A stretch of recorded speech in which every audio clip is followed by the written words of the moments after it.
Pues bien, sabéis que el libro tiene dos partes muy distintas. La primera, como acababa de mentar ahora, la cultura es un factor biológico. Y en el tercer capítulo hablábamos de la sociedad del conocimiento, que iremos ampliando en qué consiste, pero que la idea principal ya está hecha. Y el último apartado del capítulo tercero hablaba teóricamente del fin de las religiones y era la bisagra que daba pie al cuarto capítulo. El cuarto capítulo es el primero de la segunda parte. La segunda parte tiene cuatro capítulos. Tiene este capítulo cuarto, que yo lo llamo bisagra, es como la puerta que permite girar. El capítulo quinto, que será del mes de febrero, hablaremos de el acceso a la doble realidad. El capítulo sexto será el conocimiento silencioso y el último capítulo será cómo cultivarlo.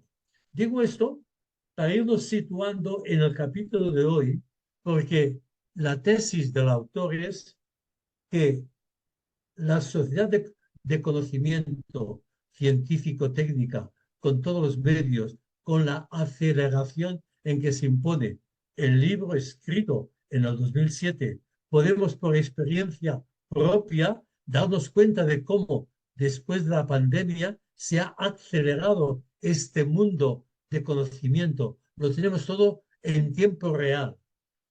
Viene ahora el gran problema que está encima de la mesa sobre la inteligencia artificial. Todo esto, todo este mundo científico, técnico, ha impactado en el mundo de las religiones.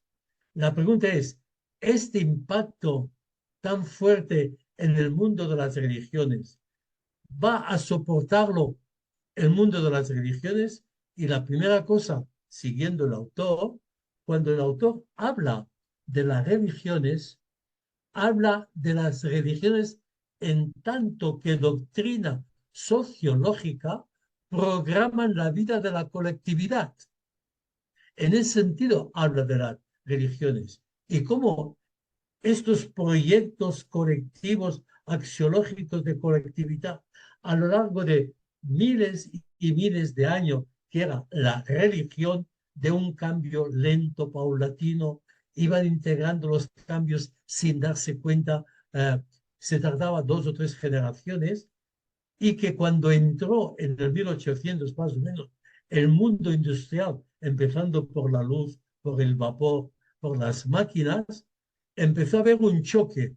Pero esa primera fase de la industrialización nos permitió que hubiera como una esquizofrenia, como la parte científica la llevaba la razón, el mundo de la el mundo de la ilustración, pero lo que era íntimo, sexualidad, familia, etcétera, esto quedó bajo la protección del proyecto de las religiones. Esto a lo largo de 2 siglos.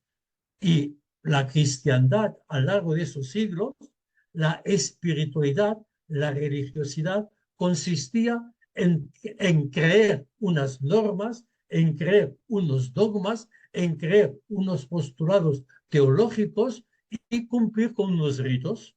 Todo eso era el camino de sumisión a las creencias que habían. Y esto era la espiritualidad. La pregunta es, ¿todo esto con el impacto de la ciencia y de la técnica se va a aguantar?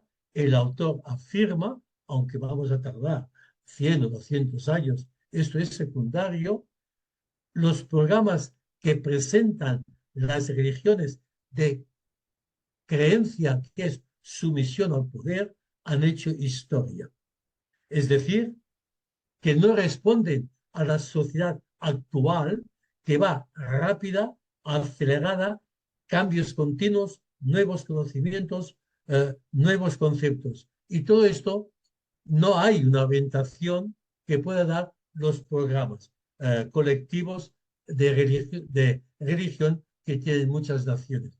Evidentemente que nosotros estamos hablando y hemos ser conscientes desde este mundo occidental en que la técnica ha penetrado y que el mundo ya tiene para nosotros en el mundo occidental, que es universal, tenemos esta eh, globalización técnica y tenemos también la globalización, al menos en la Unión Europea y el mundo, de la moneda. ¿Qué van a hacer Asia, China, Rusia y África? Están en pleno crecimiento, en pleno cambio y con sus paradigmas. Y también todos ellos con el mundo técnico. Es decir, según dice en un libro José Manuel Bobadilla sobre la sociedad del conocimiento, alumno de Mayakovsky, hay que tener en cuenta que la ciencia técnica, que pide un capital, eso es cierto, no es monopolio del neoliberalismo. Es decir, que el monopolio científico-técnico puede estar poseído en otras culturas con otro criterio económico. Eso es muy, muy importante saberlo. No es monopolio único del neoliberalismo. Ahora bien, como dice este autor del libro de Sylvia Corbí, todo lo que sea científico técnico, la diferencia está que si antes los sistemas o proyectos axiológicos de religión contenían y daban una escala de valores, el paradigma nuevo de la ciudad del conocimiento científico técnico en sentido muy amplio no da por sí mismo valores. La ciencia y la técnica es sin valores, es un instrumento en manos de. Y como es un instrumento en manos de, la pregunta es, ¿quién va a dar o dónde se va a colocar este instrumento científico-técnico? Las religiones no dan la entrada, no dan la orientación. Por tanto, hay que buscar una escala, axiología nueva para situar este mundo científico-técnico con sus valores. Y aquí es donde viene lo que Corbí dice, aunque los proyectos de religión que eran colectivos para el progreso de la sociedad y del individuo no respondan, hay que buscar en las religiones o en esos sistemas de religión aquella sutileza, aquel grano, aquella semilla que dinamizaba los sistemas doctrinarios o los sistemas de creencia. Porque esto es lo que puede inocularse en el paradigma tecnocrático y darle una nueva escala de proyectos o proyectos axiológicos para colectivos de sociedades de consumo. Entonces, el capítulo cuarto habla de este tránsito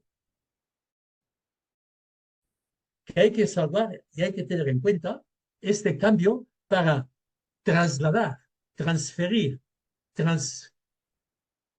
transmitir a las nuevas generaciones la sabiduría que contenía los sistemas de religión. Porque una cosa es los sistemas de religión, en tanto que sistemas de creencias o doctrinas teológicas o creencias de cualquier clase, esto es una cosa, y otra cosa es lo que en el mundo de las religiones se llama la religiosidad, la espiritualidad o bien la interioridad, que en el mundo occidental, que en el mundo de Oriente serán esos aspectos del conocimiento profundo del ser humano. Y entonces, ¿qué demuestra Corbí? Que esta dimensión religiosa, esta dimensión espiritual, esta dimensión de interioridad, no es algo que caiga del cielo, ni es una creencia, sino que es una dimensión intrínseca de la estructura del ser humano. Y esto es la novedad en que Corbí dice, esta es la herencia de todas las tradiciones de sabiduría y de todos los mensajes de los grandes maestros del espíritu. Esta profundidad del ser humano. Por lo tanto, esta profundidad del ser humano no es creerla como un concepto, sino que es una dimensión nuestra. Y entonces Corbí, esto lo veremos en el capítulo siguiente, gracias al habla, podemos nosotros percibir, percatar, sentir, intuir, vivir una dimensión profunda que es del ADN intrínseca al ser humano. Eso es el capítulo a la realidad. Claro, todo esto nos lleva a entender que el tránsito, ya lo iremos viendo, es un tránsito de cambiar en nuestro interior, dejar el mundo de las creencias, de algo a lo cual hay que supeditarse, hay que obedecer, hay que ser omiso, es decir, es una jerarquía de poder y de dominio. Esto es un programa que en una sociedad de cambios continuos no encaja, no se absorbe, no ayuda a progresar. Y entonces, cambiando, ya veremos después a través de las diapositivas, cómo en lugar de creencias tenemos que partir de supuestos, diferencia de creencias. Según Corbie, la creencia es algo fijado en la colectividad y en nuestra mente, por lo cual hay que estar sometidos, y el supuesto es aquel punto axioma que si funciona me lo cojo, me lo adapto, y si no me responde, como es un supuesto, busco otro supuesto. Pero esto, que es una diferencia, personalmente en diálogo, yo prefiero hablar de creencias abiertas y creencias cerradas. Las creencias cerradas son esas que dinamitan cualquier cambio, no permiten el progreso, queda el ser humano encasillado, en, encastado en un dogma del cual queda supeditado, que no puede superarlo, y la creencia abierta o supuesto es aquella que permite el cambio. Son cuestiones de términos, pero Corby emplea la palabra supuesto. Claro, entonces, todo eso nos va a permitir, y eso lo veremos en el mes de febrero, que el percibir y percatar la realidad, hay dos formas de poderla percibir. Por tanto, vamos a entrar ahora a las diapositivas y vamos a ir profundizando. A ver si esto me sale bien.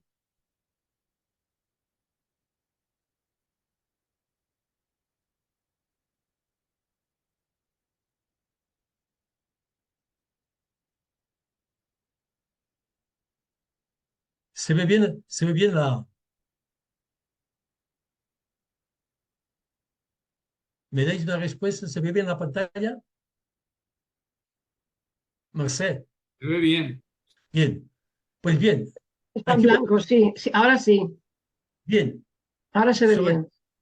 vuelvo a insistir porque es un punto que me ha costado mucho en abrir el día 2 en lugar del día 9. Visto esto, tenemos la segunda parte de hoy que se titula La cualidad específica humana y su cultivo.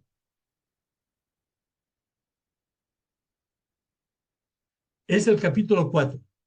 Y como indicaba el capítulo 4, que se titula El impacto de la nueva estructura cultural en las formas tradicionales, es el impacto de la nueva estructura cultural en las formas religiosas tradicionales. Miremos bien las palabras, ¿eh? Impacto de la nueva estructura cultural, el paradigma tecnocrático. ¿Cómo impacta? ¿Dónde? En las formas religiosas tradicionales, en la doctrina, en las costumbres. Este es el, el contenido de este capítulo. Por tanto, este dibujo refleja una vez más lo que estamos hablando. El que es judío, el que lo tiene en blanco y se pregunta, el cristiano, el otro que se pregunta, el musulmán y otras religiones. Porque el impacto no solamente es de la doctrina católica o en la doctrina cristiana, el impacto es en toda tradiciones, en todas las religiones. Y en todas las tradiciones, tanto la judía como la islámica, la que tengo información, y, y los maestros son de Oriente, hay grupos que están haciendo ese trabajo. Y en el mundo católico hay grupos que están haciendo ese trabajo. El tránsito, eh, el último libro publicado por José Arregui, se titula Dios después del teísmo. Es decir, Arregui hace la reflexión partiendo de la teología. Por tanto, es un tema que tocan los teólogos, pero de otra forma nueva. No los teólogos de las academias y de las facultades en general. Y entonces hay otros grupos en que, como el de Corbí y otros en Francia, Cartalá, por ejemplo, o bien el grupo que se llama Nous sommes aussi Église, nosotros también somos iglesia, y no digamos en Alemania y en parte de México, hay muchos grupos que están trabajando lo que nosotros trabajamos. Y por tanto, evidentemente que, como dice William James en los principios de psicología, un libro escrito en el 1899, dice, si una cosa la entiendo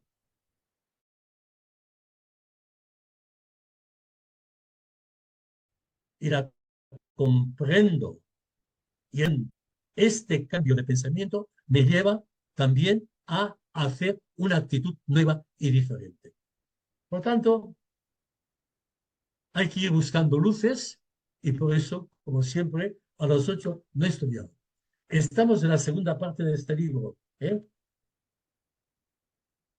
El título es significativo, eso ya lo he explicando.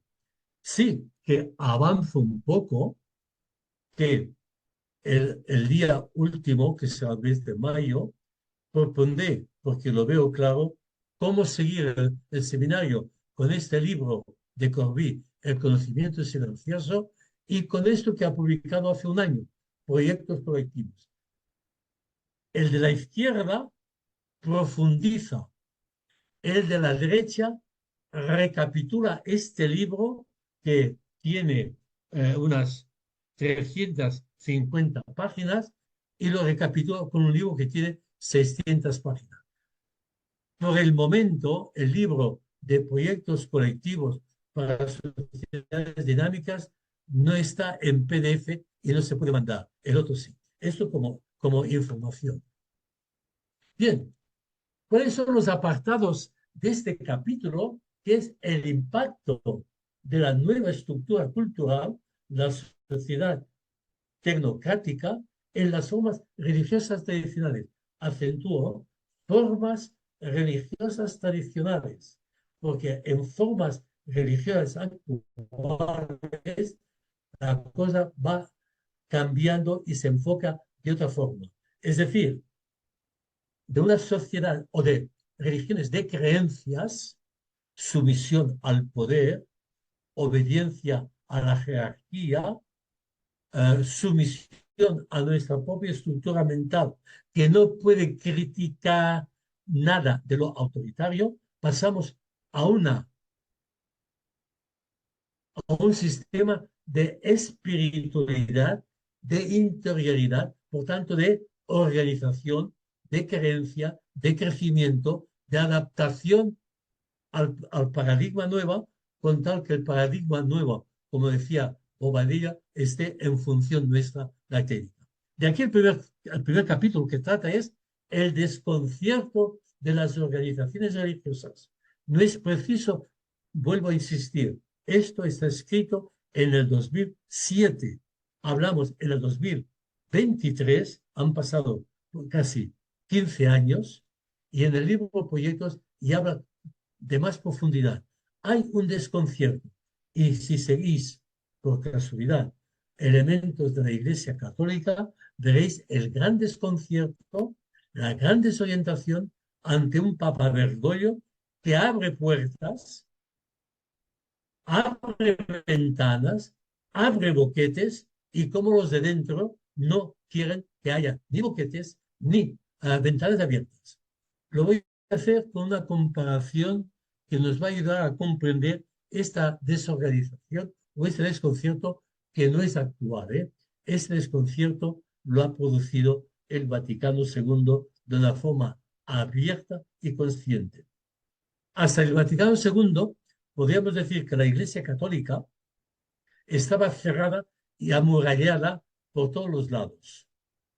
La guerra y las luchas que tenían eran de cañones que estaban fuera de otros lugares. Los cañones al disparar quedaban siempre o desestabilizados o se arreglaban las cuestiones y todo quedaba amurallado.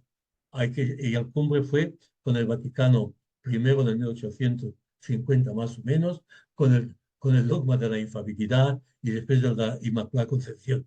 Era plena cultura de cristiandad, judía cristiana. Y llegando al extremo, con Pío X, que el mundo laico debía obedecer al clericalismo, y es decir, y la obediencia al pie de la letra. Esto es cosa que los que me oís habéis vivido en tiempos de juventud. ¿Qué pasó con el Vaticano II? Que los cañonazos no venían de fuera, los cañonazos se producían del mismo interior de la ciudad amurallada, por la cual los cañonazos derrumbaron las murallas y la iglesia se abrió. Pero dentro quedaron facultades, catedrales que aún están vigentes, pero las murallas ya no están. Y aquí viene la gran lucha y se paró la lucha con el Papa y con el Papa Ratzinger, que fue una restauración, que es la corriente actual de restaurar una cultura de cristiandad. Pero la historia y el panorama actual no lo facilitan. Y entonces hay un atrincherarse en aspectos doctrinales y que la gente debe someterse. Y entonces el problema es que la forma que antes se vivían las religiones, las formas eran de creencias, de sumisión. Y entonces la cuestión hoy día queda muy claro. Acaba de morir hace poco Bruno Mori, un teólogo canadiense del Canadá, de lengua francesa, con un libro El cristianismo sin dogmas. Y decía en su libro, si una persona se encuentra bien en sus dogmas, si una persona se encuentra bien en la iglesia, si una persona se encuentra bien cómo está la institución, dice, no lea este libro. Hasta aquí hemos llegado y es un libro de 2020. Por tanto, el desconcierto de las organizaciones religiosas, no solo cristianas, islámicas y judías, están al orden del día.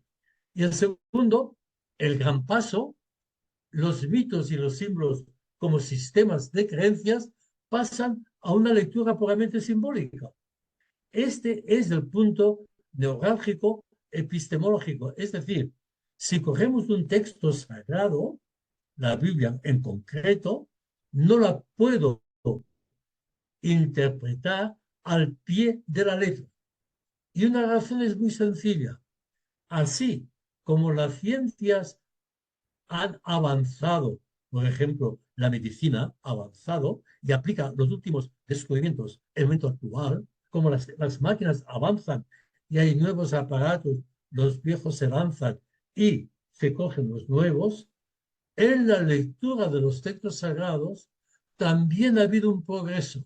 Y el progreso es que los textos sagrados no se pueden tomar al pie de la letra, porque son lectura puramente simbólica.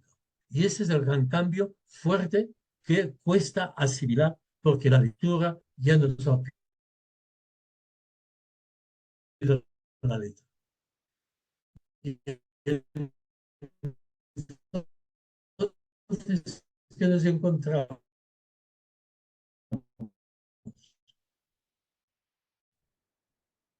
Propia experiencia Eso sí, compartir.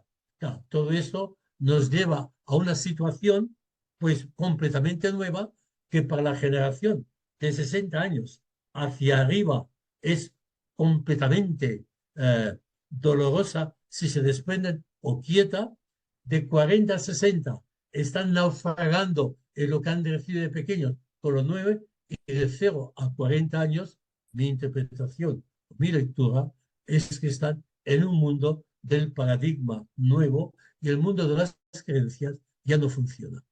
Y lo digo esto por una experiencia hace poco en que se vuelve a cuestionar y de forma más generalizada, no sé, en Francia y en Cataluña, la pregunta es, ¿Jesús fue realmente una persona histórica o un mito? Este es otra vez un tema que está sobre la mesa, y la respuesta es sencilla, pero ha vuelto a aparecer. Por tanto, una espiritualidad sin creencias y la fe sin creencias. Claro, entonces nos encontramos en el desencuentro entre las tradiciones espirituales y las nuevas sociedades es de raíz epistemológica. Epistemológica quiere decir punto de partida o teoría del conocimiento, que es lo que he indicado. El punto de partida es que no se puede leer los textos de una forma material, mítica, histórica, sino que es una lectura simbólica. Y esto es lo nuevo, y así podemos comprender muchísimas más cosas. Evidentemente, en esta lectura se encuentra la persona de Jesús. Como historia es un hecho, murió testimoniado. Si murió, significa que ha nacido. No sabemos el año exacto, no, pero sí que es la idea de una persona histórica. Luego, lo que se ha montado sobre esta persona histórica de las comunidades es teología. Por tanto, es algo de creencias. ¿Dónde está? No es el tema de hoy, es el tema que expliqué el año anterior. Y entonces viene lo que yo he indicado, la diferencia entre las creencias y los supuestos. Creencias es sumisión, supuesto es libertad. Y hoy, en un mundo técnico, en un paradigma tecnocrático, que hay la libertad de investigar, la libertad de expresar, la libertad de indagar, no puede uno someterse a la autoridad, sino que debe tener el espíritu libre de partir de sí mismo. Porque si las creencias caen del cielo, los supuestos los construimos personal y en comunidad. Sobre todo, insisto en este aspecto que parece que no sea así, es la espiritualidad se vive, se trabaja, se elabora en comunidad, en un grupo. No significa que sea la parroquia, ¿eh? Eso todo. Es aquel grupo de personas que investiga, indaga para crecer o vivir en profundidad lo que es esta espiritualidad, este misterio de los mundos, esta energía que ejercita, que pone energía la vida, o este aliento que anhela, o esta luz que ilumina. Esto es una realidad que no tiene dogma, ni tiene forma, solamente tiene símbolos. Por tanto, el paso más que da el capítulo de hoy es los símbolos y mitos. ¿Por qué son los símbolos y mitos? Afirmaciones apofáticas o metáforas acerca del absoluto. ¿Qué significa esto? Que cuando yo digo algo sobre el misterio, cuando yo afirmo algo sobre esta realidad última, cuando yo metaforizo esta experiencia, esta afirmación que doy la debo negar, porque si no la niego, entonces formulizo, cosifico o reifico la fórmula como si fuese algo verdad. Si digo que Dios es bueno, debo negarlo, porque me quedo con un Dios bueno de acuerdo a mi propia fantasía, de acuerdo a mis propios sentimientos, de acuerdo a mi propia forma de ver y vivir la sociedad. Y eso hay que negarlo, porque es una forma, eso significa apofática. Nega lo que has afirmado anteriormente. El maestro Eckhart del siglo XII dice, si has encontrado a Dios, no es Dios, sino eres tú. Si hablas de Dios, hablas de tú, hablas de ti, no de Dios. Esta profundidad es el puro silencio de vaciedad de conceptos para encontrarse con la plenitud interior. Y de aquí viene o metáforas acerca del absoluto. ¿Eh? Decimos metáfora, no analogía. En filosofía, analogía significa cuando yo hago analogía, en parte corresponde con la realidad y en parte no corresponde. No. El símbolo que indica el absoluto, el símbolo no contiene el misterio, indica el camino. Y entonces sí, hay algo que hoy día se ha hablado. Somos buscadores, pero no toda la vida estamos buscando.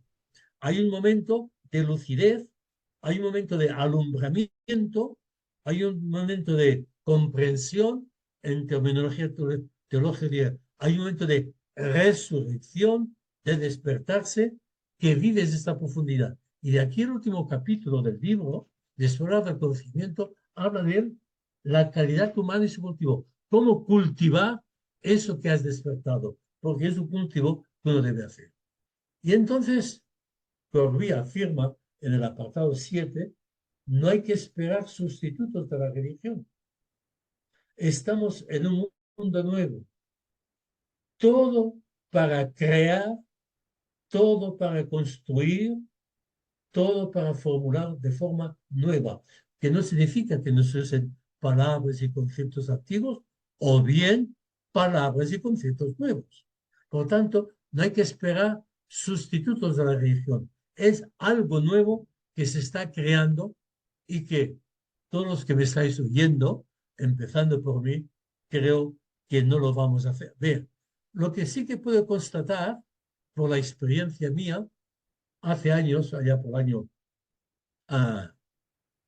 2004, hablando con un gran historiador íntimo, amigo mío, estábamos en Barcelona, en la Plaza Arcos, a las 9 de la mañana, desayunando, y pasó un musulmán que entró en un bajo.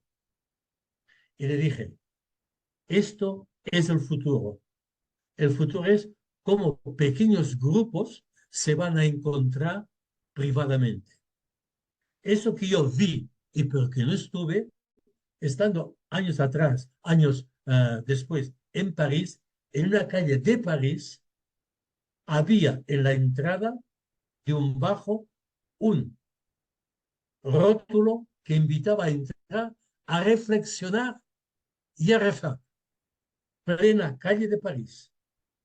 Y en el 2020, en el 2024, el 8 de enero, ayer, en Mataró, en la calle Guifrel Pilos, número 10, se ha abierto un lugar de atención solamente a las mujeres, de yoga, de silencio, de técnicas de respiración, etc.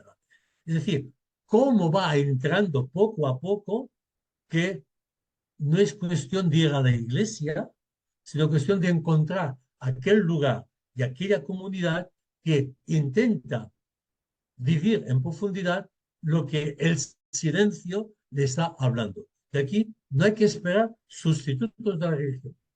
Y entonces este capítulo, este punto, nos prepara al capítulo siguiente, el carácter de nuestro hablar sobre la dimensión absoluta de la realidad.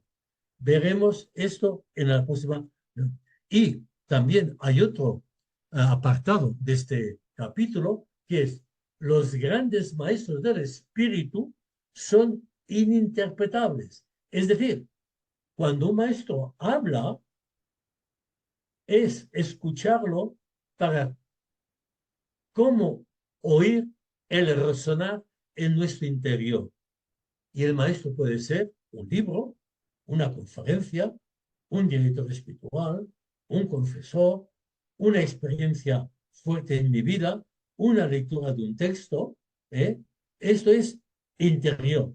Pero interpretar al maestro no se puede interpretar. Los maestros del espíritu te dicen, haz como yo, intenta vivir como yo, no me imites. Pues hay una frase muy interesante de un autor que dice, no voy a seguir las pisadas de mi maestro, sino que voy a buscar lo que mi maestro buscó. Y aquí sí que hay que diferenciar, no es imitar al maestro, es lo que he dicho alguna vez de Jesús. Es importante saber su historia, es importante saber qué hizo, qué pensó, qué sintió. Pero eso es personal, intransferible, ininterpretable de la persona de Jesús. Pero sí que me interesa que el espíritu de Jesús, qué espíritu movió todo esto a Jesús. Y aquí viene el mensaje del Evangelio, la nueva buena. Lo que yo he vivido, tú lo puedes vivir porque esta dimensión profunda que yo te he expresado, que es el Dios, esta dimensión profunda la tienes tú. Despierta, resucita. Claro, todo esto, me salgo un poco del tema, nos ha ido a comprender cómo a partir del habla descubrimos, el gran silencio interior, el gran misterio, y que son las enseñanzas o lo que los maestros transmiten. Por tanto, ya voy a ir más rápido, porque eso será ya con círculos concéntricos, cada capítulo más detallado. Es, por tanto, la función programadora, incluyendo la espiritualidad. Ahora no es copa y vino. Los textos no dicen lo que se debe creer, solo orientan y incitan a buscar esa dimensión que continuamos llamando religiosa, aunque ya no tiene la estructura de religión. Fijaos bien, es decir, cogemos la metáfora de Corbí, la copa y el vino. El vino, que es la esencia, que es la interioridad, que es esa dimensión profunda nuestra humana, es inherente, pero la forma de expresarla, el cuerpo, la copa cambia, la cultura cambia. Ahora bien, durante muchos siglos se han hecho exposiciones de la copa, pero no se ha hablado del vino. Y la copa para él es la dimensión relativa y la vida es la dimensión profunda. Y dice, la profundidad no es una creencia, sino sentida, una dimensión sutil. Insisto en este punto, sentida, que no lleva a sentimiento, sino sentida de sentido, una sentividad. Es decir, esta experiencia abarca, abraza, encaja en toda la dimensión del ser humano. Por tanto, no es cuestión de corporalidad, sino cuestión de corporeidad. Es sentir en el silencio este misterio. Evidentemente que esto es muy fácil hablarlo, pero debe experimentarlo cada uno. Visto esto, podemos pasar aquí hay otro. Y cita el mismo, tomar conciencia de la nueva sociedad. La fe no puede pasar por creencias. Hay que distinguir, como indicado, creencia, que es sumisión al poder, y fe, que es libertad interior.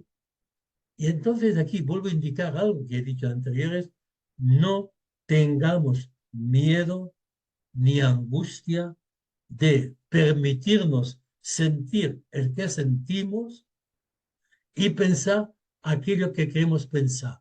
No nos prohibamos ni el sentir. Y cuando digo sentir, entra todo el mundo erótico. Y cuando digo pensar, es poder cuestionar lo que hemos aprendido de pequeño en la escuela y en casa, sin ninguna dificultad. Porque si algo nuevo nos presenta el, la lección de Corbí es esta libertad interior ante el mundo exterior.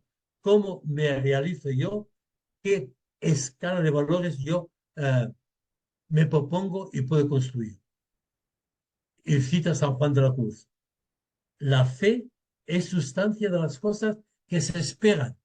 Y aunque el entendimiento con firmeza y certeza consciente de ellas, no son cosas que al entendimiento se le descubre. Es decir, es algo que se vive. Por tanto, La fe es un hecho de conocimiento, pero es un don. Es noticia no conceptual ni simbólica, sino de esencia a esencia, como dice el maestro Edgar. Esto es, esto es totalmente nuevo, pero así como en Oriente es el pan de cada día, en el mundo occidental, por desgracia, todo eso ha sido guillotinado, prohibido, algunos en la Inquisición, ¿eh? Porque iba todo esto contra las creencias de la cultura de la institución que cuestionaban ciertamente el poder. El alma humana es propiamente una nada. Tiene su ser en el ser de Dios.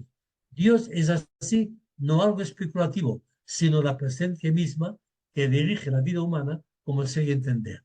Y aquí puedo añadir que si ampliamos la palabra Dios, sabéis que significa luz y amor es vitalidad.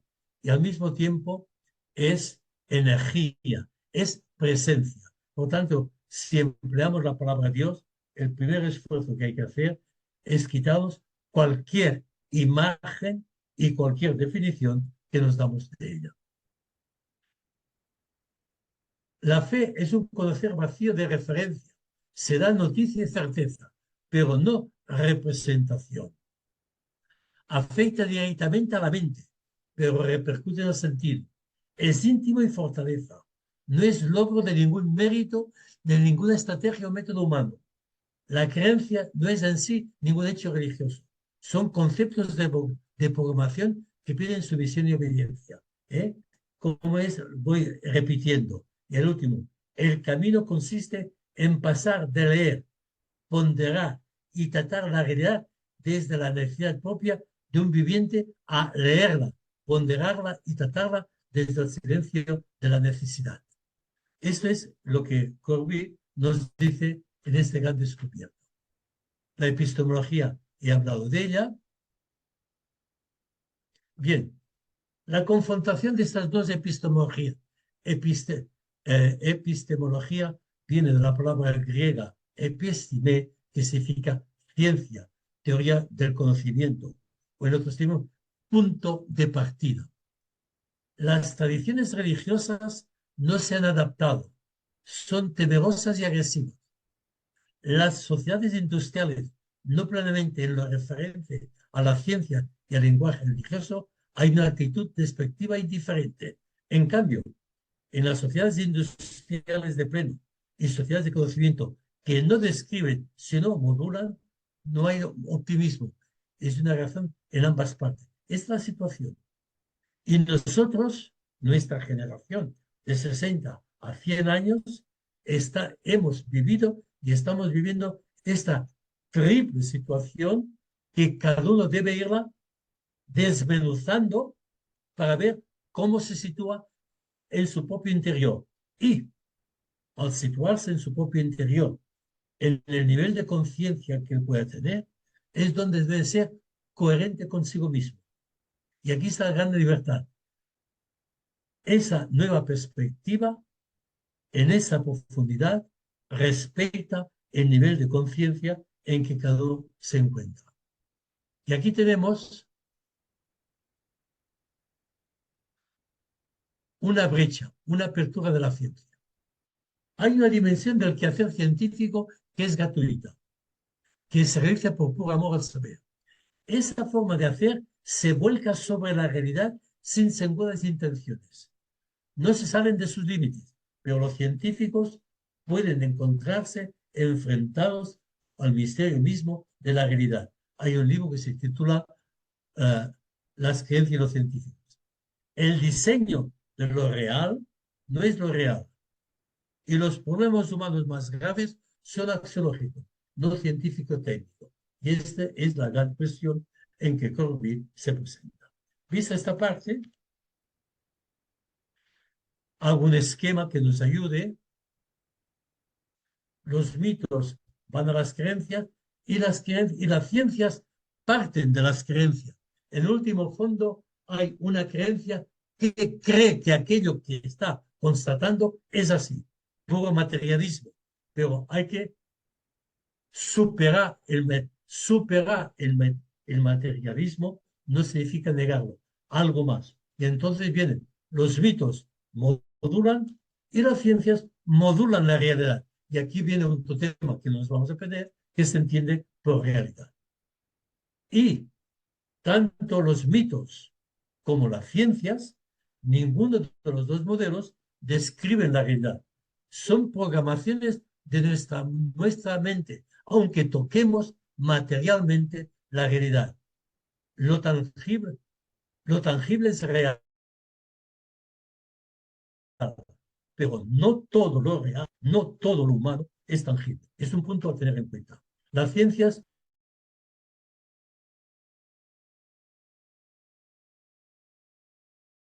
construyen modelos abstractos, las religiones construyen modelos axiológicos. En consecuencia, ante una cultura de la sociedad del conocimiento, ante un paradigma tecnocrático frío, sin valores, ¿quién considera las religiones tradicionales ya no son una respuesta? Y entonces viene la tesis de Corby, hay que rescatar, no perder la herencia de la gran sabiduría que está en todas las culturas, que es la sabiduría profunda que los sabios nos han salvado y que también sabios del siglo y la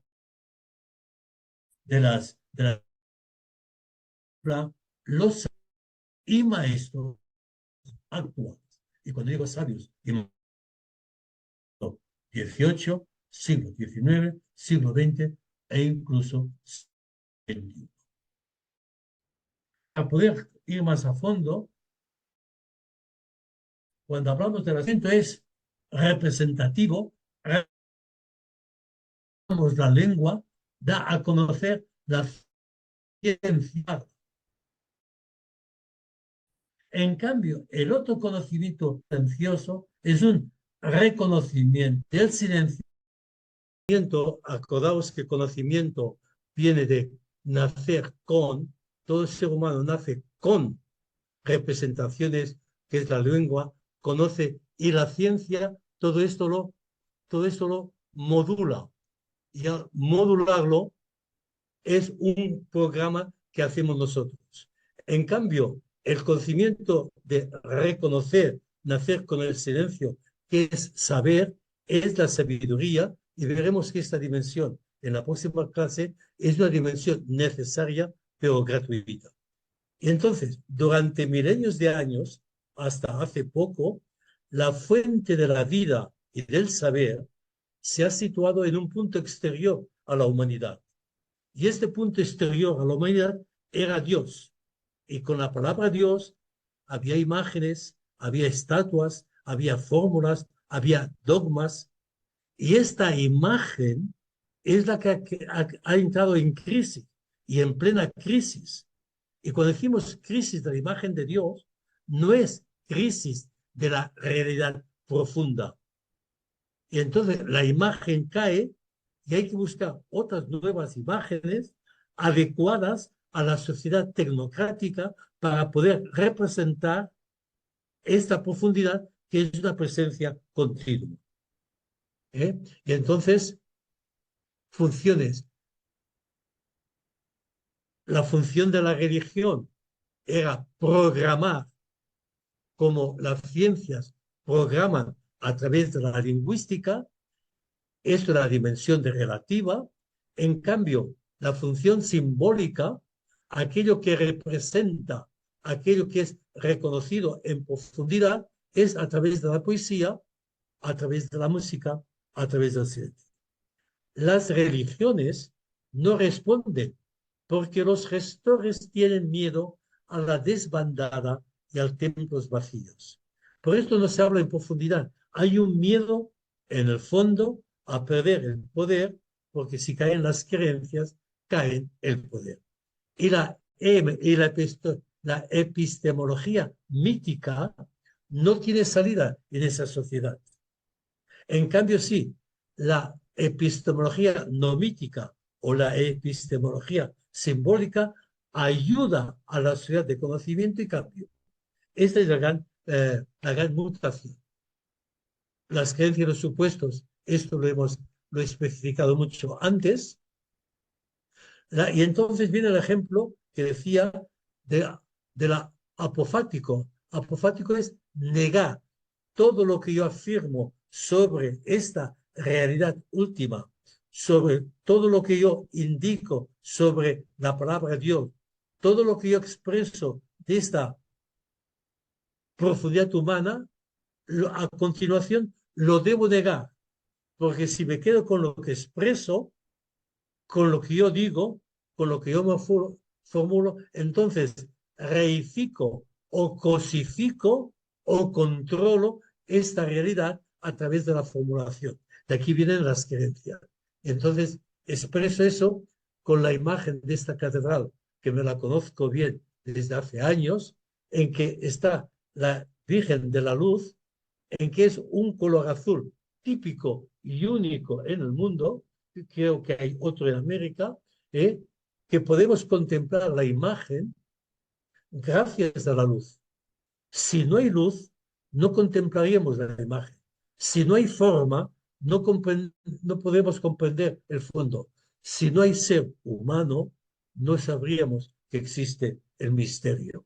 Por lo tanto, mitos y símbolos y analogía del ente, sí, en la época preindustrial, pero no así en la ciudad del conocimiento, que apuntan, no describen ni la naturaleza, ni las formas, ni lo analógicamente de la luz. Por tanto, podemos hablar de esta luz como el Shekinah que habla de la Biblia, toda una nube que simboliza la presencia, pero no es la presencia.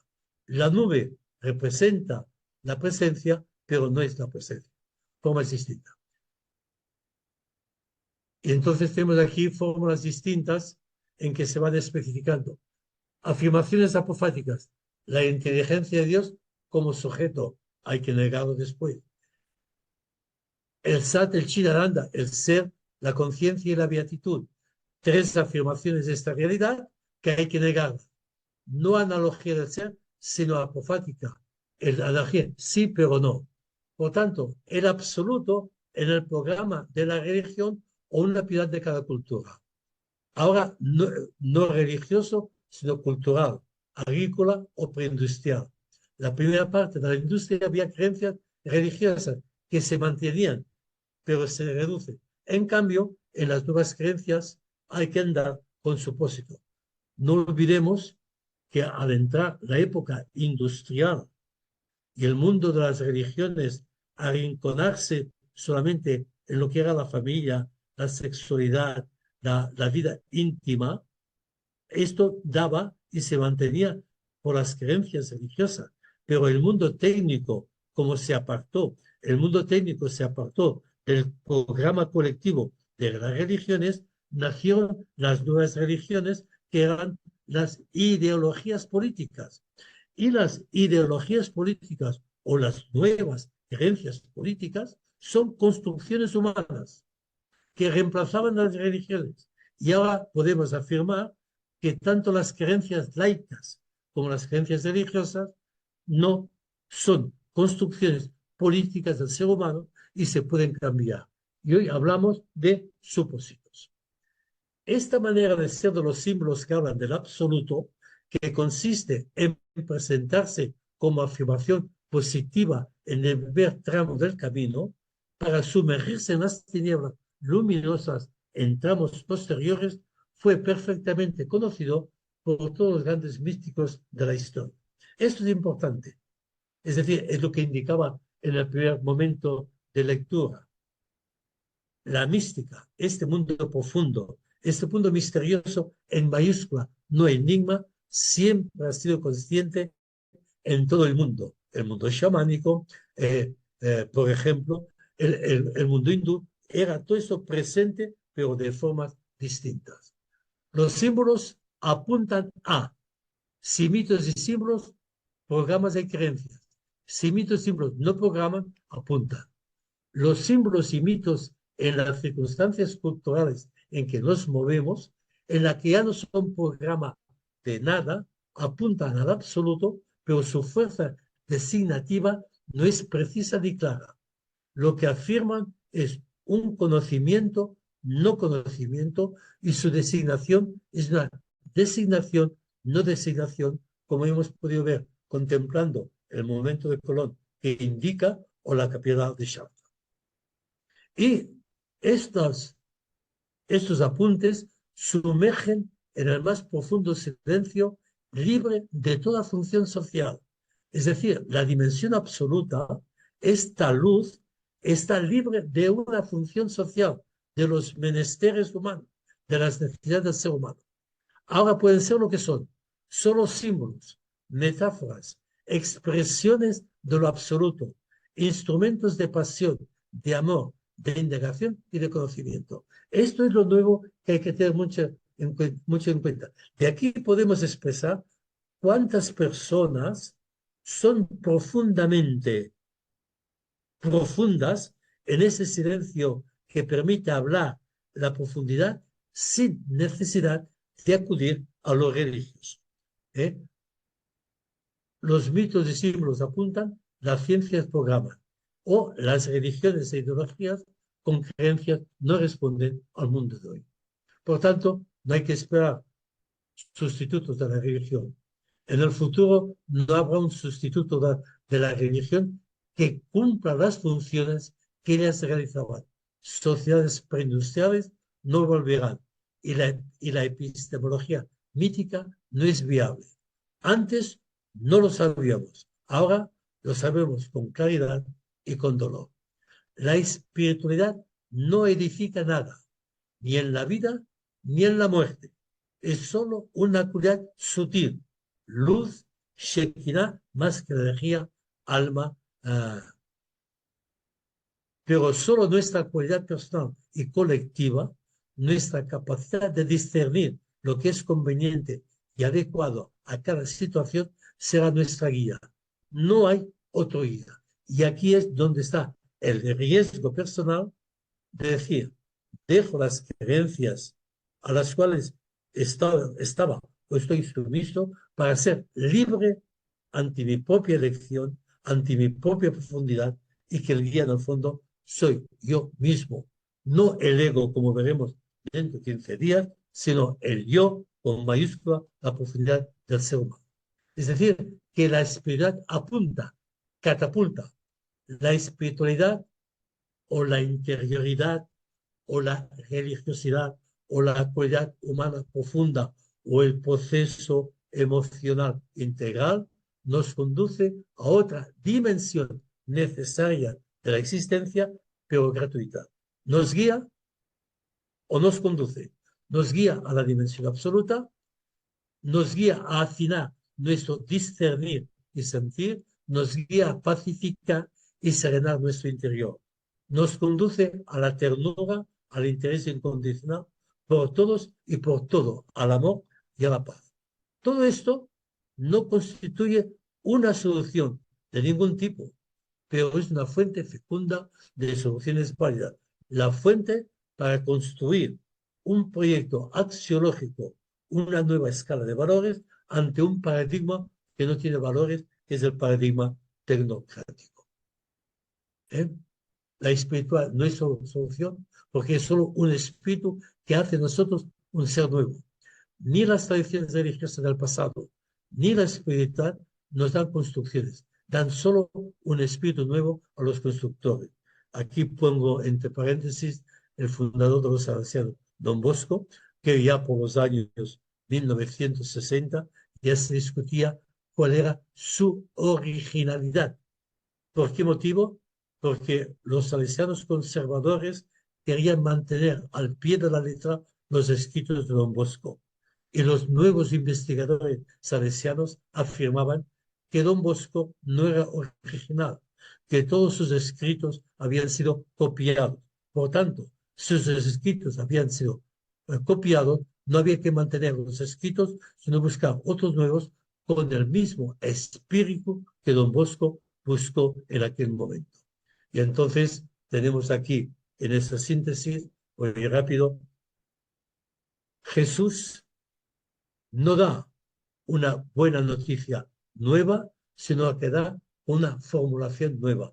Pero lo triste es que une, hay que amar a Dios sobre todas las cosas y al prójimo como a ti mismo. Este es el testamento nuevo. Es decir, Jesús no hace más que recapitular lo antiguo y lo formula de una forma nueva. Y esta forma nueva es la buena noticia. Evidentemente que para nuestra generación, los que nos escucháis, un gran dolor, una gran frustración y un gran duelo, porque sabemos ahora que ningún programa cae del cielo. Visto esto, puedo saltarlo porque es por la clase siguiente, eso será de la clase siguiente. Y entonces, sabiduría ancestral. Todas las tradiciones ofrecen el camino a la sabiduría, que es el camino al absoluto. La palabra absoluto significa no atado a nada y a nadie, que trasciende y libera de la sumisión a toda forma, aunque ello se diga en una gran diversidad de formas. Y aquí tenemos la metáfora del llevante. Antes creencias, ahora supuestos. Y la diversidad en la simbolización y apuntamiento y la diversidad en el acceso, pero todo acaba hundiéndose en el abismo de lo insondable o en el misterio de los misterios. Esto no lo puedes faltar. Y iremos al día 13 de febrero hablando del capítulo 5, la doble experiencia de lo real, y esperando que no haya fallas técnicas en nosotros. Bueno, y ahora prolongamos un poco más por la falla técnica que no me esperaba y es la primera vez que me he encontrado. Si hay preguntas que hacer, hagámosla, si no, daremos por acabado nuestra misión de hoy. Adelante, Asunción, te escucho. Micro, abre el micro. Ara, és que estava buscant com fer-ho. Te escucho. Mira, jo queria expressar que me ha sobtat, me ha... ¿Te ha acudido? Esta última expresión del gran dolor y la gran frustración y todo esto, ¿no? Porque yo que soy más 60, ya entro bastante en la generación, mi experiencia es justo la contraria. Y supongo que como yo habrá mucha otra gente que, a ver, que yo en mi juventud, adolescencia, juventud, estuve en una parroquia súper posconciliar, o sea, muy abierta, muy... Cuando salí de ese mundo ya no encontré lo equivalente y en cierto modo como que fui expulsada o me fui, ¿no? O sea, no encontré nada que sintonizara con aquello que sí había vivido. Y este nuevo enfoque, bueno, yo después, bueno, me jubilé, tuve una crisis, bueno, me jubilé muy joven, lo típico que pasa en la vida, que primero pues haces tu vida, la familia, el trabajo y cuando te quedas entras en crisis. Volví a acercarme a través del yoga, a través de que busquen el eneagrama, a través, volví a acercarme a la espiritualidad, ¿no? Y esta formulación moderna, bueno, moderna, más desencarnada de la espiritualidad, me ha permitido volver a resonar en mí, porque la verdad, todo lo que era dogmas, o sea, me echaba, ¿no? O sea, no, eso era, o sea, que para mí no, ha sido como una oportunidad, no como una sensación de frustración, esta nueva orientación. Cuando hablo de frustración, dolor, es que aquellas columnas, aquellas creencias que me sustentaban, debo desprenderme de ellas.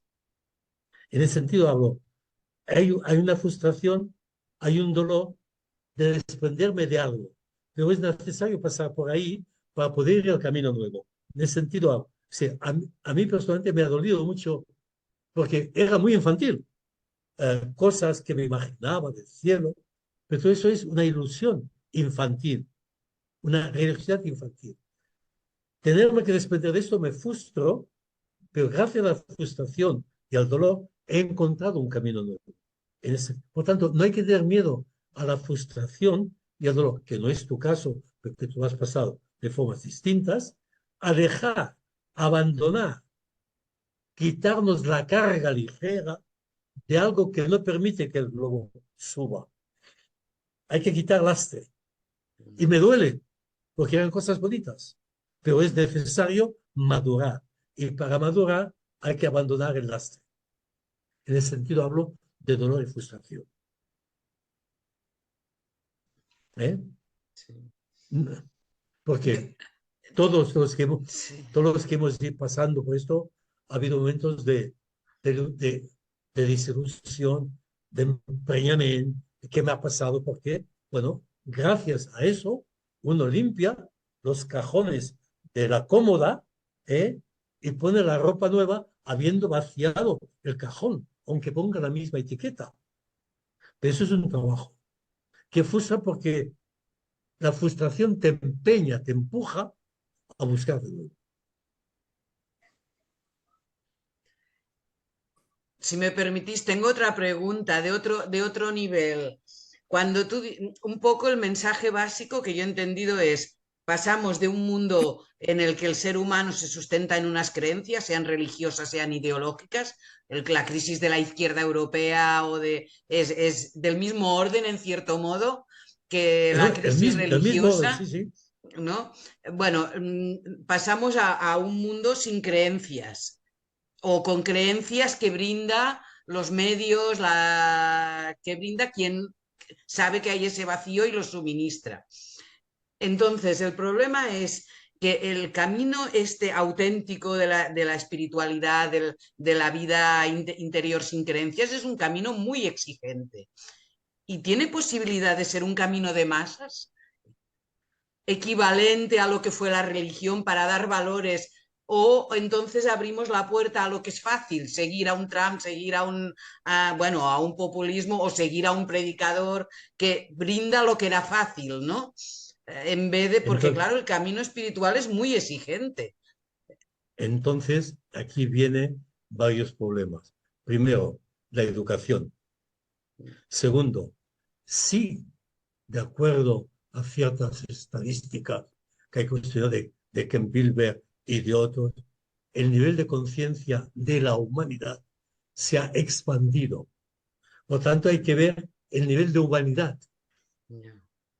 Por ejemplo, en el caso de las guerras, que hay guerras, sí, pero hay menos que antes. Que hay problema del agua, sí, pero hay gente que tiene más agua. Es decir, esta dimensión no resuelve este problema, pero eso es otra mirada. Es decir, la espiritualidad lleva a otra mirada en que lo que vivimos es una construcción nuestra y responsabilidad nuestra. ¿A dónde llegaremos? A donde el ser humano pueda llegar. Pero sí que me atrevo a afirmar, todos a priori estamos salvados, todos a priori estamos libres de, pero libres de para escoger. Y entonces viene, evidentemente, cuando decía la fe, la espiritualidad, la confianza, se vive en grupo. Y estos grupos se van extendiendo. Hace 50 años no sabíamos nada de esto. Ahora lo sabemos. Por ejemplo, hoy mismo a las 4 se nos ha presentado la agenda latinoamericana. ¿Eh? Y decíamos, hace 50 años, de todo lo que hablábamos aquí, hoy en tiempo real se informa. Entonces viene la psicología que libera de y para escoger a. Eso ya es el problema de cada uno. ¿Dónde llegaremos? Ya no nos toca a nosotros. Pero sí que nos toca a nosotros trabajar en el método. Muchas gracias. Juan Carlos. A ver, sí. Yo, por una parte, en lo que quería más o menos incidir es en el hecho de que la inteligencia espiritual es una de las formas de acceso a la realidad o al conocimiento que tiene la mente humana y que es una dimensión del conocimiento, porque claro, nosotros salimos, ¿verdad?, de la ilustración, de que la única verdad es lo que se demuestra, lo que se experimenta, etc. Y la inteligencia espiritual es una forma de ver el mundo y de ver las cosas difícil, como decía esta amiga nuestra antes, ¿no? Difícil de desarrollar, pero es una dimensión que nosotros tenemos que aprender a cultivarla. Es decir, si hasta ahora nos centrábamos mucho en el rito, en la misa, en los sacramentos, y tratamos de ser perfectos, a ver si llegábamos, porque siempre hemos estado pensando que vamos a llegar, y ahí nos vamos a instalar, ¿no? Como la transfiguración, ¿no?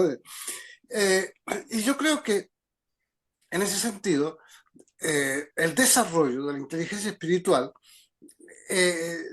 tiene que tomar distancia de las formas, de los corsets, de todo aquello que nos constriñe. Es decir, yo voy a misa todos los días, no siempre convencido, pero sé que me hace bien y yo sé que es un vehículo, pero no puedo pretender de que ese es el camino hacia el desarrollo de mi inteligencia espiritual. Por lo tanto, yo creo que está muy bien esa idea de que estamos en camino. Estamos en camino, pero el camino no se hace solo, no debe hacerse solo, o no sirve de nada hacerlo solo. El camino hay que hacerlo con otros.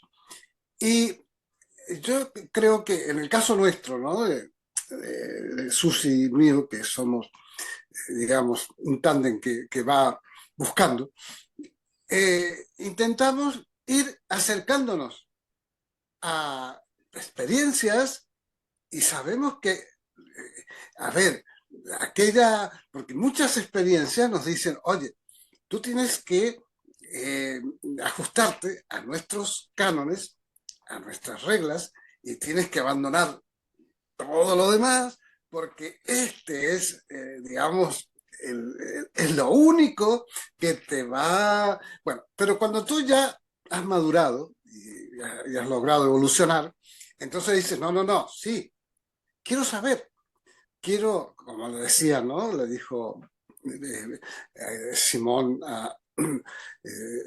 Señor, queremos saber dónde vive o dónde... Y él, ven y verás. O sea, se trata de ver, de ir con él, de ver, pero junto con los otros. Por lo tanto, yo creo que me parece muy bonita todo este planteo que estás haciendo, que es peligroso. Es peligroso. A ver, yo tengo una nieta que desde Murcia me va preguntando cosas y yo por ahí me veo tentado, digo, oye, ¿por qué no te compras el libro de María? Y después digo, pero ¿qué estoy pensando? Eso no puede ser, porque se va a espantar. Entonces, yo creo que es muy importante estar en el camino, seguir en el camino, saber qué estás buscando y que van a ser aproximaciones, supuestos, como tú decías. Son supuestos, pero si ese supuesto no funciona, oye, allá vosotros, seguid que estáis bien. A ver, vamos a probar este otro supuesto. Y así, yo creo que me ha gustado mucho lo que has dicho de aquel canadiense que dijo, oye, si estás bien instalado y vas a misa y estás contento y feliz y todo te va de mil maravillas, sigue ahí, sigue ahí, que Dios te ayude. Pero no leas este libro. Y aquí pasa de lo mismo, hombre. Este libro es muy profundo y es, a ver, peligroso. Es ver, busca la verdad, se acerca a la verdad. Y por lo tanto, más que nada, mi comentario iba por ese lado. La inteligencia espiritual es una inteligencia, más, es una forma de conocimiento y por lo tanto hay que cultivarlo. No viene así sí, la gracia, en fin, ayuda mucho, ¿no? Y el Espíritu Santo y todo lo demás. Pero hay que buscarlo trabajando, investigando y participando en grupos como tú dices, aquellos que contabas, ¿no? Esos musulmanes que se metían en un sótano. Entonces, a mí me llamaba la atención, yo vivo aquí en el barrio Vallebrón, en Barcelona, y cerca está la Guinehueta, y allí no sé qué tipo de culto existe, pero yo veía, porque yo llevaba a mi mujer a la consulta y lo esperaba a ella por allí, por el mercado de la Guinehueta, y veía que muchos gitanos iban hacia un lugar determinado, y yo decía, ¿qué encontrarán allí? Porque algo debe ser lo que le explican, y todos los días iban por la tarde, ¿no? Iban para allá. Y yo creo que algo así habrá que ir creando, pequeños grupos de amigos, 3, 4, 5, a ver, y discutir, e ir construyendo. Porque se trata de construir reino. Y yo lo veo así, ¿eh? O sea, así lo veo y lo vivo. Por eso, a ver, simplemente me estoy extendiendo más de la cuenta. En tu exposición, la clase de febrero, hay una respuesta a tu pregunta, porque Corbí parte de un planteamiento nuevo. Cuando hablamos de inteligencia espiritual, que hay muchos libros que hablan, Vázquez, Borao, Francisco Torralba, etc., lo hablan desde una construcción y tradición que abre la tradición cultural. Y entonces, para esta tradición es válida. Cuando Corbí, y esto avanzo, nosotros más hay que caminar, de momento hay que despertarse, ser consciente de que ya estamos en lo que somos, que hay que cultivarlo, pero no siempre en camino. Esto lo profundizaremos la próxima clase. Pero la cuestión queda a tu nieta que aprenda a hacer silencio, a respirar y a hacer silencio, que no es nada, que no es nada fácil, ¿eh? Bien, ¿alguna pregunta más? Sí, yo quizá lo veo desde otro punto de vista, después de dar muchas vueltas y quizá también algunas noches oscuras, me doy cuenta que iba cogida de la mano de papá y de mamá y cuando tenían problemas les pedía ayuda, evidentemente, pero veo que, o creo, que tengo que autorresponsabilizarme de mí, de mis actos, de lo que yo entiendo por Dios, de las palabras que se supone que Jesús nos hizo llegar y dejar de sustentarme en pedir siempre, mirar dentro, entrar dentro mío y mirar dentro de mi chispa divina, que por eso soy parte de la chispa o soy parte de Dios, somos parte de Dios, y responsabilizarnos de lo que hagamos. Estar en grupos está muy bien, pero quizá tenemos que entrar dentro nuestro, hacer un largo silencio y a partir de aquí podamos llegar a ver algo, quizá de luz o entender alguna cosa. Es un punto de vista muy personal, pero es al que he llegado después de muchos tropezones. Gracias, Mercedes. Me ha gustado oír, como el mío también, cómo este nuevo enfoque espiritual es de una gran libertad de expresión y de cómo lo vive cada uno. Por eso dice Corbí, no se puede repetir la tradición religiosa. ¿Qué significa? Que yo en lo que vivo me lo creo, confío, me lo formulo, pero así como al crecer dejo el traje de primera comunión, dejo el traje de la boda, dejo el traje profesional, en mi interior las fórmulas deben cambiar. Y es lo que la gente acepta, el cambio de aparatos de teléfono o pantallas de televisión para las únicas, los últimos modelos. Pero en cambio, cambiar las fórmulas de creencia sus columnas, esto es intocable. Esto no se puede cambiar. Y quien tiene la capacidad de tocar las columnas, ¿qué puede pasar? Que todo el edificio se caiga y hay que volver a construir, o que las columnas se hundan más a una roca más fuerte, en un fundamento más fuerte.